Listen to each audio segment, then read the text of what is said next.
Varthaman Mahaveer open university एवं medical education unit government medical college Kota के संयुक्त तत्वावधान में आज हम एक नया प्रोग्राम शुरू करने जा रहे हैं, पब्लिक हेल्थ अवेयरनेस प्रोग्राम। इस प्रोग्राम में हम कॉमन बीमारियों का डिस्कशन किया करेंगे, जिसके लिए हमारे पास इसके एक्सपर्ट्स होंगे। आज इसी क्रम में हम डिस्कशन करेंगे मिर्गी रोग, जिसे एपिलेप्सी भी कहते हैं। मैं डॉक्टर दीपिका मित्तल आपका स्वागत करती हूँ। नमस्कार। वैज्ञानिक युग के अंदर हुए अध्ययनों एवं अनुसंधानों से यह अब पूरी तरह से विदाउट डाउट प्रूव हो चुका है कि यह एक न्यूरोलॉजिकल डिजीज़ है और इसका ऐसा कोई बेसिस नहीं है। आज इसी रोग के डिस्कशन के लिए हमारे यहाँ एक्सपर्ट मौजूद हैं। Kota medical college neurology department के professor and head doctor Vijay Sardana. मैं आपको ये बताना चाहूँगी, डॉक्टर विजय सरदाना अभी medical education unit medical college Kota के चेयरमैन भी हैं। मैं डॉक्टर साहब का स्वागत करती हूँ। डॉक्टर साहब आपका स्वागत है। नमस्कार। डॉक्टर साहब, सबसे पहले जो हमारे दिमाग में जब हम मिर्गी की बात करते हैं तो पहला क्वेश्चन जो जहन में आता है वो ये है कि ये मिर्गी का दौरा होता क्या है? देखिए, जैसा आपने सही फरमाया कि मिर्गी रोग एक कॉमन बीमारी है और बहुत ही भ्रांतियों से भरपूर है। और मिर्गी रोग अगर हम इसको परिभाषा देना चाहें तो जो दिमाग होता है, जो ब्रेन होता है, उसमें कई कोशिकाएं होती हैं। ब्रेन के अगर किसी हिस्से में कोशिकाओं में विद्युत तरंग जो होता है, अगर वो एक्सेस में या ज़रूरत से ज़्यादा बन जाए तो उस जो पार्ट का, उस भाग का जो ब्रेन के है फंक्शन, जो वो चीज़ कंट्रोल करता है, तो वो चीज़ भी ज़्यादा होने लग जाती है। जैसे कि एक हाथ जो एक नॉर्मली एक स्थिर कंडीशन में रहता है, अगर वो हिलने लग जाए तो ये इसका ज़्यादा एक्शन हो गया, जिसकी कि ज़रूरत नहीं है, लेकिन उसको ब्रेन से इस तरह का कमांड मिल रहा है, फॉल्टी कमांड मिल रहा है, तो ये एक तरह का फोकल सीजर हो गया। तो ब्रेन में जो कोशिकाएं होती हैं उसमें जो विद्युत तरंग, नॉर्मल फंक्शन के लिए भी विद्युत तरंगों का प्रवाह ज़रूरी है, लेकिन अगर ये अनियंत्रित हो जाए, अगर ये एक्स्ट्रा हो जाए जिसकी ज़रूरत नहीं है डिजीज़ की वजह से, तो वो उससे जो रिजल्टेंट जो एक्स्ट्रा एक्टिविटी शरीर के किसी पार्ट की होती है, किसी बिहेवियर, चाहे वो बिहेवियर की हो, चाहे शरीर के अंग की हो, चाहे मसल्स की हो, चाहे वो बेहोशी हो, तो उसको एक दौरा कहते हैं। और अगर दौरा बार बार पड़े तो उसको मिर्गी रोग कहते हैं। डॉक्टर साहब, ये एपिलेप्सी और सीजर्स में कोई फ़र्क होता है या ये एक ही चीज़ है? देखिए, सीजर तो एक एपिलेप्सी का मैनिफेस्टेशन है। मैनिफेस्टेशन यानी कि उसका लक्षण है। अगर सिंगल अटैक होता है तो उसको सीजर बोलते हैं। जैसे एक अटैक हुआ जिसमें कि मरीज बेहोश हुआ और उसने ऐसे हाथ पैर कड़क करके उसको पूरा एक अटैक हुआ, तो उसको सीजर बोलेंगे। एपिलेप्सी या मिर्गी तब बोलते हैं जब वो बार बार होता है।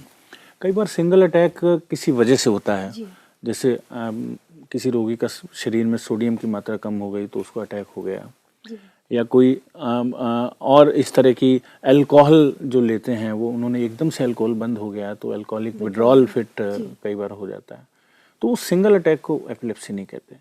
अगर ये बार बार होता है और इसका कोई ट्रांजिएंट रिवर्सिबल कॉज नहीं होता तो हम उसको एपिलेप्सी बोलते हैं। डॉक्टर साहब, इस रोग के मुख्य लक्षण क्या होते हैं? मुख्य लक्षण देखिए, जो आम लोगों को मालूम है, मिर्गी का दौरा, जनरलाइज्ड टोनिक क्लोनिक सीजर जिसको बोलते हैं, उसमें तो मरीज़ सडनली बेहोश हो जाता है। कई बार उसे इस चीज़ का आभास होता है, लेकिन ज़्यादातर आभास नहीं होता, और बेहोश होने के बाद उसके हाथ पैरों में कड़कपन आ जाता है और कंपन भी हो सकता है। ये जो कंपन है वो बेहोशी के साथ कुछ मिनट तक चलता है, आमतौर पे 5 मिनट से कम, और उसके बाद मरीज़ जो है वो शिथिल पड़ जाता है। और कंपन के दौरान उसके दांत भी भिज सकते हैं, मुंह से झाग भी निकल सकता है, जबान दांतों के बीच में आके कट भी सकती है, खून भी निकल सकता है, और कई रोगियों में पेशाब भी जो है कपड़ों में निकल जाता है।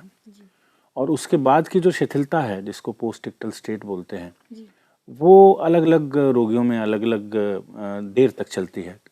किसी रोगी को तो 5 मिनट में होश आ जाता है और किसी को 1 घंटा 2 घंटे तक भी लग सकते हैं। और होश में आने के बाद मरीज़ जो है सुस्त सा रह सकता है अगले कुछ घंटों तक। कुछ लोग सो जाते हैं और कई लोगों को उल्टी भी होती है होश में आने के बाद में, सिर भारी रहता है, जो भी कुछ मिनट से कुछ घंटे तक रह सकता है। डॉक्टर साहब, इसका क्या कारण होता है? देखिए, मिर्गी रोग जो है उसके कारण इस बात पर निर्भर करते हैं कि मरीज की उम्र क्या है, रोगी की उम्र क्या है। न्यूबॉर्न जो बच्चा होता है, जब पैदा होता है, उनमें कारण भिन्न होते हैं, जो किशोरावस्था में कारण भिन्न होते हैं, युवावस्था में भिन्न होते हैं और बुढ़ापे में कारण थोड़े भिन्न होते हैं। अगर आप कॉमन कारणों की बात करें तो बुढ़ापे में तो कॉमन कारण ब्रेन ट्यूमर है, लकवा है, लकवे के बाद जो दौरा पड़ता है, पोस्ट स्ट्रोक सीजर जिसको बोलते हैं वो है। युवावस्था में न्यूरोसिस्टिक सर्कोसिस है जो कि कीड़े की गांठ के फलस्वरूप होता है। सिर में अगर चोट लग जाए और चोट के बाद पोस्ट ट्रॉमेटिक एपिलेप्सी जो होती है वो भी एक कॉमन यंगस्टर्स में कारण है, क्योंकि आप देखते हैं कि सिर की चोट एक्सीडेंट्स बहुत कॉमन है। इन्फेक्शंस हैं, मेनिंजाइटिस है, मस्तिष्क ज्वर है, उसके बाद अगर मिर्गी का दौरा होता है तो वो भी एक कॉमन कारण है। जहाँ तक बच्चों में देखें तो बच्चों में सिर की चोट तो कारण है ही, लेकिन साथ में मेटाबॉलिक एबनॉर्मलिटीज़ कारण हैं, डिजेनरेटिव डिजीज़ ब्रेन की होती हैं, जिसमें कि ब्रेन का डेवलपमेंट होने के बाद में ब्रेन में के सेल्स की प्रीमेच्योर डेथ होनी शुरू हो जाती है, उसमें भी कई रोगों में दौरा पड़ता है। अगर कारणों की बात करें तो करीबन 60-70% में तो कारण मालूम चल जाता है, लेकिन 30-40% रोगियों में कई बार कारण नहीं भी मालूम चलता, और ऐसे मिर्गी रोग को इडियोपैथिक एपिलेप्सी बोलते हैं, या ऐसी मिर्गी रोग जिसमें कि कारण का मालूम नहीं है। डॉक्टर साहब, ये जो आपने बताया चोट के बाद मिर्गी का दौरा पड़ सकता है, तो यूजुअली कितने सालों तक इस बात का डर रहता है अगर किसी को सर में चोट आई है तो? देखिए, सर की चोट के बाद में मिर्गी के दौरे दो प्रकार के होते हैं। एक तो वो जो बिल्कुल चोट के जस्ट बाद पड़ता है, इमीडिएट सीजर बोलते हैं उसको, और एक वो जो कुछ समय के बाद दौरा पड़ता है। जो इमीडिएट दौरा पड़ता है उसके बाद में पड़ते रहने की संभावना कम होती है, लेकिन कुछ समय बाद जो दौरा शुरू होता है उसके बाद में पड़ते रहने की संभावना ज़्यादा रहती है। तकरीबन 15-20% रोगियों को चोट के बाद दौरा हो सकता है, सबको तो नहीं होता। और जो बाद में दौरा पड़ता है उसका इलाज लंबा चलता है। जो 1-2 दिन के अंदर अंदर चोट के दौरा पड़ता है तो उसमें संभावना अधिक रहती है कि उसमें दवा जल्दी बंद हो जाए, हो सकता है 6 महीने में भी बंद हो जाए और उसको वो दौरा दोबारा ना पड़े। लेकिन ये सब इस बात पर निर्भर करता है कि ब्रेन में डैमेज कितना है और ब्रेन की कंडीशन क्या है और मरीज़ की कंडीशन बाद में कितनी इम्प्रूव हुई है और चोट की जो तीव्रता है वो कितनी है। डॉक्टर साहब, क्या मिर्गी रोग वंशानुगत भी हो सकता है? मिर्गी रोग वंशानुगत नहीं होता है। जी। बहुत कम मिर्गी रोग होते हैं जिनकी संख्या नगण्य है जो कि वंशानुगत हो सकते हैं, लेकिन वो आप ये समझ लें कि 5% से भी कम होते होंगे। अगर किसी को मिर्गी रोग है तो वो इस चीज़ की चिंता नहीं करें कि उसे है तो बच्चे को भी होगा। फेब्राइल सीजर्स जो बच्चों में बुखार के बाद दौरे होते हैं उनमें संभावना रहती है कि पेरेंट्स में अगर हो तो आपको भी हो सकता है, लेकिन बाद में जो मिर्गी का दौरा होता है उसमें संभावना ना के बराबर है कि वो वंशानुगत हो, तो और ये ज़्यादातर ये हेरिडिटरी नहीं होता। डॉक्टर साहब, अगर मिर्गी का दौरा लंबा चले तो उस कंडीशन में पेशेंट को डॉक्टर को कांटेक्ट करना चाहिए? देखिए, हाँ, लंबा आमतौर पे दौरा जो है जिसमें मेन जो दौरा जो खतरनाक होता है वो एक कंपन वाला जो स्टेज होती है वो होती है, वो आमतौर पे 5 मिनट से कम चलती है। लेकिन अगर ये 5 मिनट से ज़्यादा हो या बार बार ऐसा हो 2-2 मिनट में 5-5 मिनट में और बीच में मरीज़ को होश नहीं आए तो ये एक चिंता का विषय है और इसको स्टेटस एपिलेप्टिकस बोलते हैं। ऐसी स्थिति में जल्द से जल्द डॉक्टर के पास ले जाना चाहिए। आपने एक तरह के दौरे की बात करी, लेकिन वो तो वैसा दौरा है जो एक कॉमन जनरलाइज्ड टोनिक-क्लोनिक सीजर जिसको कि हम सब जानते हैं। लेकिन कई बार दौरा आंशिक होता है या जिसको पार्शियल सीजर बोलते हैं। उस केस में शरीर में पूरे दोनों हाथों और दोनों पैरों में कंपन ना हो करके एक तरफ के हाथ पैर में कंपन होती है या सिर्फ हाथ में कंपन होती है, कई बार सिर्फ उंगली में कंपन होती है, कई बार सिर्फ फेस की ट्विचिंग होती है, इस तरह से फेस या हाथ की ऐसे कंपन होती है और मरीज़ को होश रहता है। हो सकता है किसी किसी मरीज़ को बाद में ये जनरलाइज्ड टोनिक-क्लोनिक सीजर में भी कन्वर्ट हो जाए तो बेहोश भी वो हो सकते हैं। एक दूसरी तरह का जो एक छोटा आंशिक दौरा होता है वो होता है कॉम्प्लेक्स पार्शियल सीजर। इस तरह के दौरे में जो मरीज़ होता है वो बैठे बैठे उसका सराउंडिंग से नाता और कांटेक्ट टूट जाता है, वो अपनी दुनिया में खो जाता है और पर्पसलेस मूवमेंट कर सकता है, चाहे वो हाथ के मूवमेंट्स हों, चाहे वो लिप्स के मूवमेंट्स हों, अगर आप उस दौरान उससे बात करें तो वो जवाब नहीं देता है और वो एक सराउंडिंग से एक तरह से कट हो जाता है। तो ये गहरी बेहोशी नहीं होकर के वो एक तरह की हल्की बेहोशी में होता है और ये दौरा भी कुछ सेकंड से तो कुछ डॉक्टर साहब मिनट तक इसके चल सकता है। डायग्नोसिस में इस तरह के पेशेंट में थोड़ी सी तकलीफ जी, आती जो है? आंशिक दौरे होते हैं उसके डायग्नोसिस में मुश्किल इसलिए आती है कि ज़्यादातर लोगों को एक तो इसका ज्ञान नहीं होता जी। कि ये भी दौरा हो सकता है। वो सोचते हैं कि ये मरीज़ ऐसे ही टेंशन कर रहा है या नाटक कर रहा है या जान करके कर रहा है। कई बार जो बच्चे होते हैं उनमें एब्सेंट सीजर्स होते हैं जो भी इस तरह के कुछ सेकंड तक दौरे चलते हैं जिसमें कि उसका नाता, उसका कांटेक्ट जो है सराउंडिंग से टूट जाता है और क्लासरूम में वो उस दौरान जब दौरे आते हैं उस दौरान कुछ लर्न नहीं कर पाता और पता तब चलता है कि जब उसकी जो स्कूल की परफॉर्मेंस है वो अगर ख़राब हो जाती है, पीछे रहने लग जाता है, तो टीचर्स जो है वो पेरेंट्स से कहते हैं कि देखिए आपका बच्चा जो है आजकल क्लास में कैचअप नहीं कर पा रहा है। डिटेल में हिस्ट्री लेते हैं तो ऐसा लगता है कि हाँ ये तो इसको दौरा है और इस तरह का एब्सेंट सीजर है। तो ऐसे केस में कई बार डायग्नोसिस बहुत महीनों और बहुत सालों तक भी डिले हो जाता है और इस डिले के कारण बच्चे की स्कॉलिस्टिक परफॉर्मेंस अफेक्टेड होती है। तो डॉक्टर साहब इसके अंदर पेरेंट्स और टीचर्स इसका मतलब बहुत रोल प्ले कर सकते हैं अर्ली डायग्नोसिस जी। देखिए एजुकेशन टीचर्स के बीच में ज़रूरी है, स्कूल्स में भी। अनकॉमन जो तरह के जो दौरे होते हैं वो बच्चे के बिहेवियर, वो इंटीमेटली बच्चे से एसोसिएटेड रहते हैं, ऑब्जर्व करते हैं बच्चे को। पेरेंट्स का तो खैर ज्ञान होना ज़रूरी है ही, लेकिन टीचर्स को भी ज्ञान होना ज़रूरी है क्योंकि अगर वो जल्दी से इस बीमारी को डायग्नोस कर लेंगे, पॉइंट आउट करेंगे तो इलाज जल्दी शुरू होगा। इलाज जल्दी शुरू होगा तो कंट्रोल जो है सीजर्स का अच्छा होगा और ब्रेन का विकास भी समय से और उपयुक्त तरीके से हो पाएगा। डॉक्टर साहब एपिलेप्सी में कहते हैं कि कुछ फैक्टर्स होते हैं जिससे ये प्रेसिपिटेट हो जाती है इंडिविजुअल पर्सन के अंदर, तो ये कौन से घटक होते हैं? जी देखिए एपिलेप्सी अगर किसी को या मिर्गी रोग डायग्नोसिस कर लिया है और उसके बाद उसकी मेडिसिन अगर स्टार्ट हो गई है तो उसको ये नहीं समझना चाहिए कि उसको दौरा नहीं पड़ सकता। कुछ एक फैक्टर्स ऐसे हैं, आपने सही कहा, कि जिसके कारण मिर्गी का दौरा पड़ सकता है। सबसे जो कॉमन फैक्टर है वो तो दवा का ना लेना है। दवा इसमें लंबी चलती है, मरीज़ को हालांकि पहले बता दिया जाता है लेकिन कई बार ये फीलिंग आ जाती है पेशेंट्स में कि अब तो मैं ठीक हूँ, मुझे दोबारा दौरा नहीं पड़ रहा, तो मैं इसको छोड़ के देखता हूँ। तो ये एक कॉमन कारण है जिसको कि नहीं करना चाहिए। दूसरा कॉमन कारण है नींद अगर कम आए, तो कई रोगियों को नींद कम आने की वजह से भी मिर्गी का दौरा पड़ सकता है। तो इसमें हम हमेशा एडवाइस करते हैं प्रॉपर स्लीप लें, नाइट ड्यूटी या शिफ्ट ड्यूटी अवॉइड करें। और कुछ तरह के मिर्गी रोग तो ऐसे होते हैं जिसमें कि स्लीप का बहुत रोल है। तीसरी चीज़ ये है कि अगर आपको फीवर है या कोई इन्फेक्शन है तो भी दौरा पड़ने की संभावना अधिक रहती है।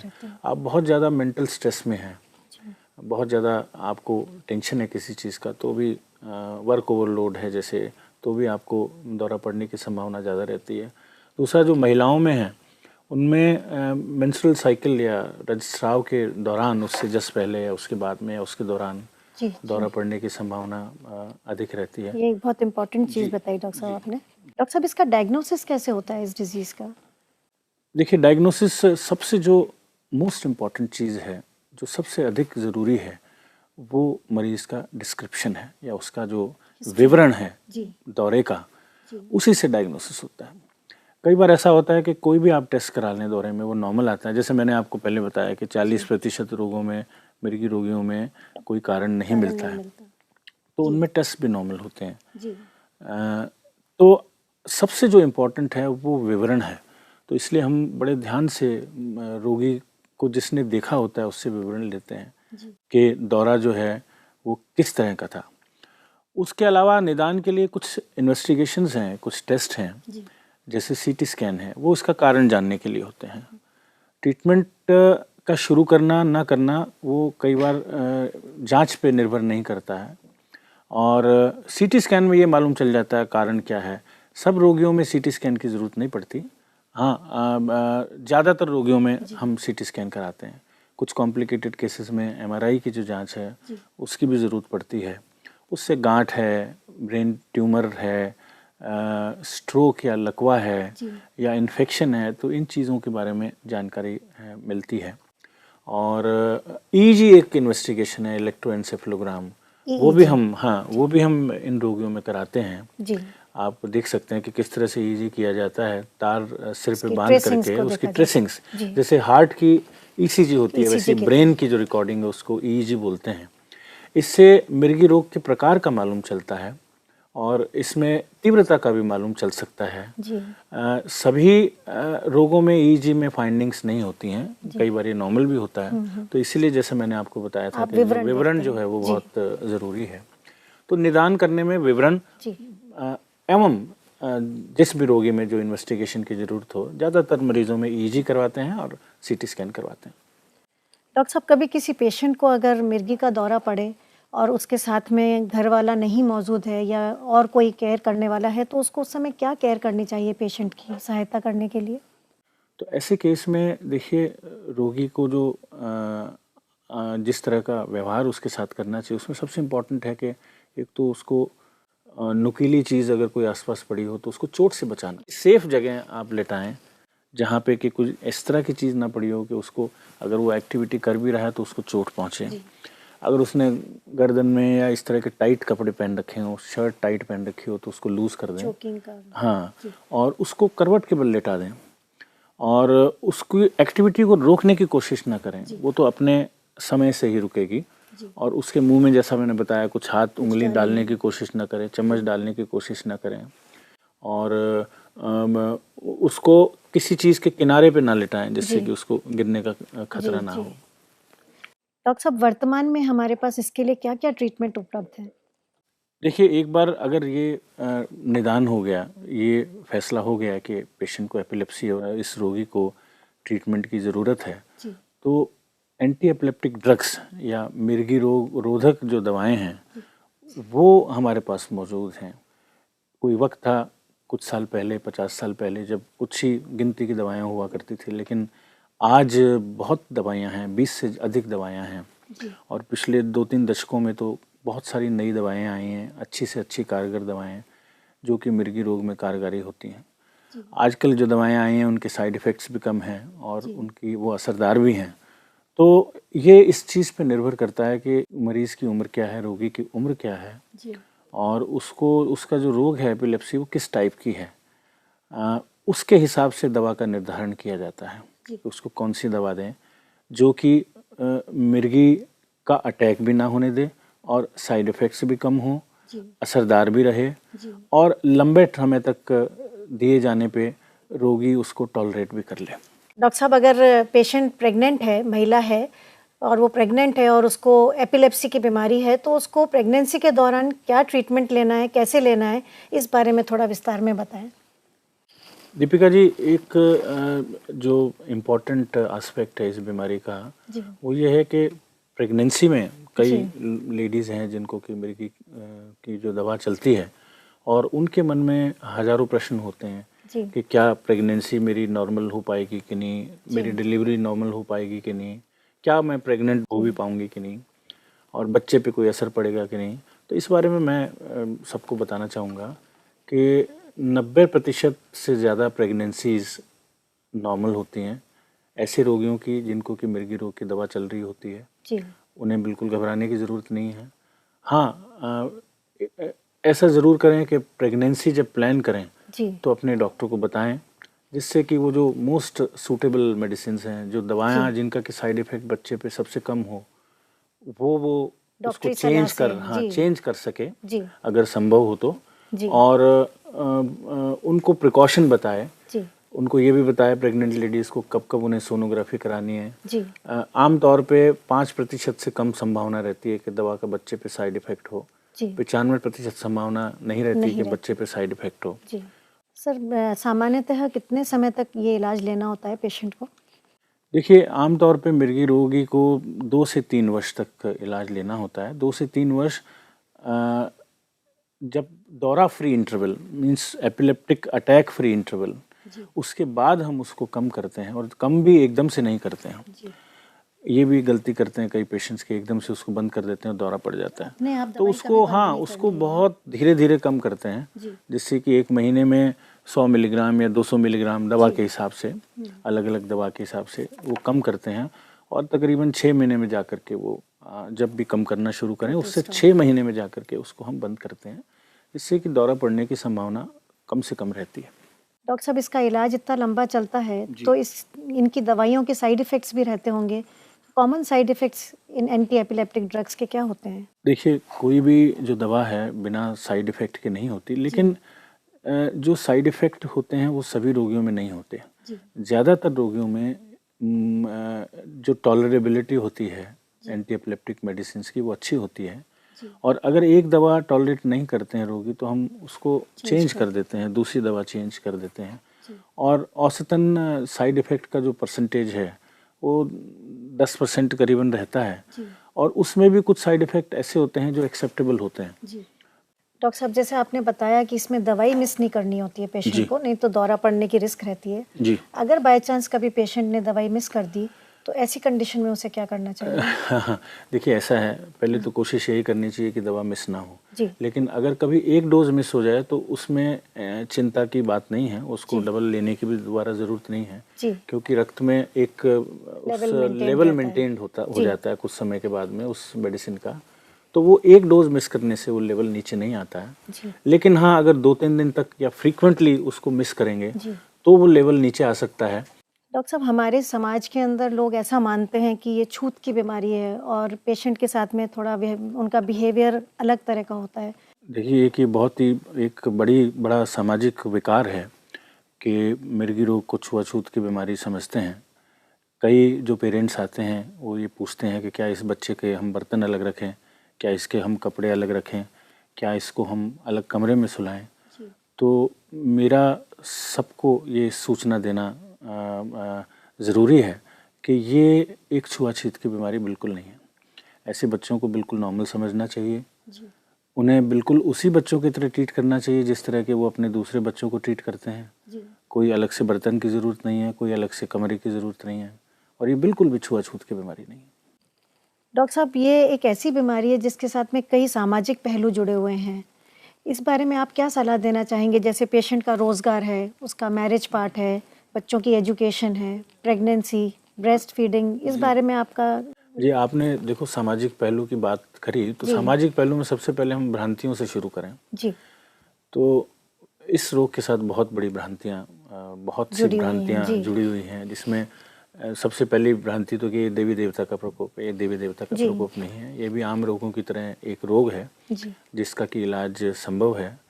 दूसरी भ्रांति ये जुड़ी हुई है कि मरीज जो होता है उसको अगर दौरा पड़े तो उसको जूता सूंघाना चाहिए। ये बिल्कुल गलत है, ये अनसाइंटिफिक है, इसका कोई लाभ नहीं है। चम्मच भी लोग डाल देते हैं। हाँ, वो भी एक प्रैक्टिस है जो कई जगह होती है, इससे तो नुकसान हो सकता है, चम्मच टूट सकता है, चम्मच वो मरीज के गले में जाके फंस सकता है। ये नहीं करना चाहिए। कुछ लोग उंगली डालने की कोशिश करते हैं, उनकी उंगली कट सकती है। हाँ, तो ऐसा बिल्कुल नहीं करना चाहिए। और दूसरा, कई बार नॉन मेडिकल लोगों के पास इलाज के लिए जाते हैं, देवी देवताओं के पास जाते हैं, क्वैक्स के पास जाते हैं, मंदिरों मस्जिदों में जाते हैं। मंदिरों मस्जिदों में जाना कोई बुरी बात नहीं है, आस्था की बात है, लेकिन इस रोग के लिए जाना ये उचित नहीं है। तो इसके लिए डॉक्टर से ही इलाज कराना चाहिए। जहाँ तक दूसरी सामाजिक एस्पेक्ट जो है जुड़ा हुआ है, मैं सबसे पहले ये कहना चाहूँगा कि मिर्गी रोग आम रोगों की तरह ही है और इसका इलाज संभव है। ये कोई अभिशाप नहीं है और रोगियों को कभी ये नहीं समझना चाहिए कि आप इसकी वजह से उनका कोई ये हैंडीकैप्ड है। दुनिया में कितने सक्सेसफुल लोग हुए हैं, कामयाबी उन्होंने हासिल करी है हर फील्ड में। हेड्स ऑफ द स्टेट से आपने जूलियस सीजर का नाम सुना होगा, नेपोलियन बोनापार्ट का नाम सुना होगा। ये सब एपिलेप्सी से ग्रस्त जो प्लेयर्स हैं, जॉन्टी रोड्स हैं, उनका नाम आपने सुना होगा। टोनी ग्रेग हैं, इंग्लैंड के कैप्टन। पेशेंट अपने आप को अकेला नहीं समझे, वो बिल्कुल नहीं समझे कि वो सक्सेसफुल नहीं हो सकता। जी, एक्सेप्ट करें कि उन्हें ये डिजीज है और ट्रीटमेंट में। जी हाँ, जो प्रिकॉशन होते हैं वो रखें। अगर उनको एडिक्वेट स्लीप लेनी है तो वो लें। वो अपना प्रोफेशन इस हिसाब से चूज कर सकते हैं कि उनको रात को जगना ना पड़े। लेकिन ऐसा नहीं है कि वो कुछ लाइफ में कर नहीं सकते, वो सब कर सकते हैं जो एक नॉर्मल इंसान कर सकता है। जहाँ तक लेडीज़ का और लड़कियों का सवाल है, कई बार पेरेंट्स को ये चिंता रहती है कि ये मैरिजेबल एज है और इसकी दवाई चल रही है तो बताएं या ना बताएं रिश्ता करते वक्त, हम तो उनको यही सलाह देते हैं कि ये बड़ा बताना आपका चाहिए। जी। हालांकि ये पर्सनल मामला है, लेकिन जहाँ तक कोशिश करें बताने से उचित रहता है, जी। क्योंकि ये ट्रीटेबल बीमारी है। जी। और अगर सामने वाला भी अगर समझदार है तो जी। वो इस चीज़ को अप्रिशिएट करेगा कि हाँ जी। आपने बता भी दिया, और वो बल्कि सहयोग करेगा ट्रीटमेंट में। जी। अगर आप कंसील करेंगे या छुपाएंगे तो उससे बाद में कॉम्प्लिकेशन होने की संभावना ज़्यादा रहती है। जी। डॉक्टर साहब, अभी ये समस्या जो एपिलेप्सी की है, ये अभी भारत में कितनी व्याप्त है, इस बारे में थोड़ी जानकारी दें। बहुत विशाल देश है भारत, और दुनिया का दूसरा सबसे बड़ा देश है पॉपुलेशन की अगर बात करें तो। करीबन 1% लोग जो हैं मिर्गी रोग से ग्रसित रहते हैं, जो बहुत बड़ा नंबर है। अगर ऐसे मैं समझाने की आपको कोशिश करूं तो प्रति 1000 व्यक्ति पे 4 से 6 लोगों को मिर्गी रोग होता है, चाहे पहले हुआ हो चाहे नया हुआ हो।